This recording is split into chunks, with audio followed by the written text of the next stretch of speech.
Board Game Empire. Today I'm going to be doing a review of Claim.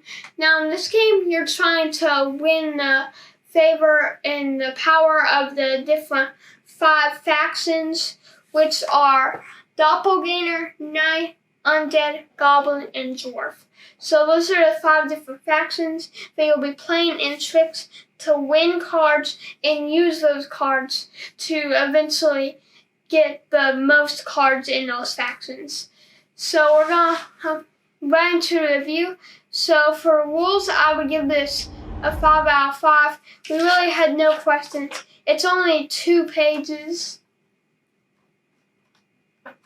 See?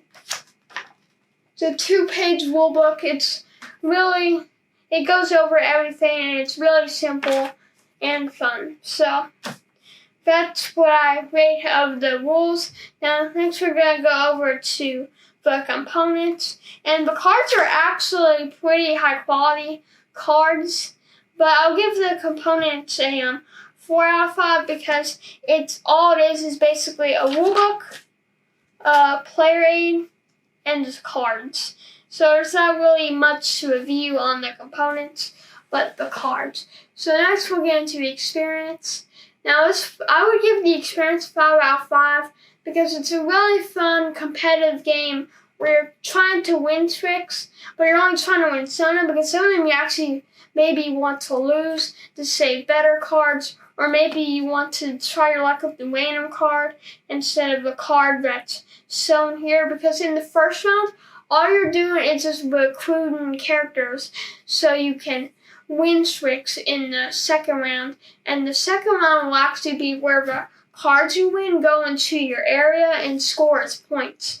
So you definitely want to have a good roster of the 5 different factions in your second round hand. So next we're going to go over the mechanics. Now I would give the mechanics like a 4.2 out of 5. It's really simple but fun and strategic mechanics. So basically you're dealt 13 cards. Yeah, I'm pretty sure it's 13 cards. But basically you can play one of these in your hand. So let's say that I played this and my opponent played, well, that's a player. I'm back in there. But 2 versus a 7. Now, since this is the first round, the dwarf, the lowest would actually win. But since it's the first round, the highest one wins, because that effect where phase 2 the loser, which collects all dwarfs and adds them to their score pile, only goes to the second phase. I'll go over all the different card abilities, the faction abilities. So the goblins have no special power. See that? Yeah. The knights, if played after a goblin, it automatically beats the goblin regardless of its value. So let's say you played a 9, but we have a 9 goblin. Here we go. An 8 goblin and a 6 knight.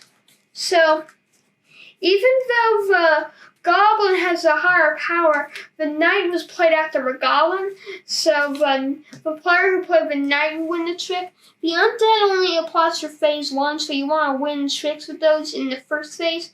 Played undead cards are not discarded, but add to the trick winner's score pile, which is basically you want to have the most cards to score to get the faction, get the 1 point for having the most of a faction. So you definitely want that. I already went over dwarfs, and the doppelgangers are really powerful because you may play a doppelganger instead of the axe suit. So still have the doppelgangers in that deck. So let's say I played a 7 doppelganger to beat this 6 knight. So let's say I didn't have a knight in my hand, but I had a doppelganger that's higher power, I would actually beat the knight in a trick. So that's just some of the mechanics and the scenarios that can happen and a little bit how to play the game. So Next, we're going to go over the replayability. I would give the replayability like a 4.5 out of 5 because there's 5 different factions and the game will always play out, the outcome will always be different. You'll always get new cards and it can go many different ways and there's so much strategy. It's mostly more strategy than luck because you have to play the right cards at the right time and win the right tricks so you gain the favor of the 5 factions. So, and basically how you win the game is if you have the majority of 3 factions, which most of the time someone will win with like 3 or 4 factions.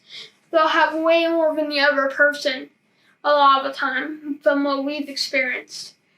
Now I'm going to go over the overall total. So I would give the game like a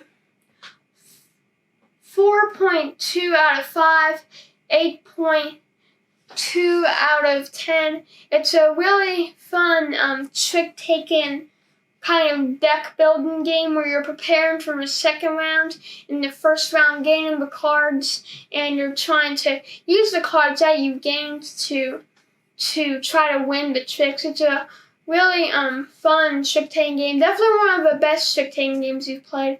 So that's my review of Claim. I definitely recommend this game to anyone who likes trick-taking or deck-building type games. So if you like this video, please give it a like. We'll have the link of where to buy this game down below in the description. If you subscribe if you haven't already, and we'll see you in the next video. Bye!